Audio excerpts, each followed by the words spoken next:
Prisma peremarketites on väidetavalt nüüdseks juba 800 erineval tootel kuni jaanipäevani hinnagarantii. Kuid lastevorsti ja pakipetiga pärijate tulevikku ei kindlusta. Rahas nõuab enamat. Uurisime, millistel toodetel peaks Prismas olema praegust meeletut hinnarallit silmas pidades eluaegne hinnagarantii.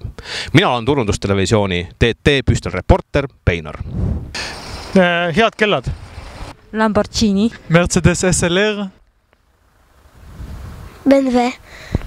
No kindlasti enamus inimeste jaoks on kallid riided, ilus maja, kallis auto.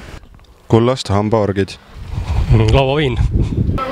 No ma ei tea, briljandid tähendab näiteks. Ma ei oska öelda. See peaks mingi toiduaine siis olema või?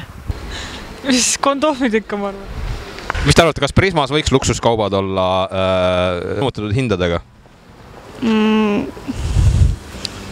No miks mitte?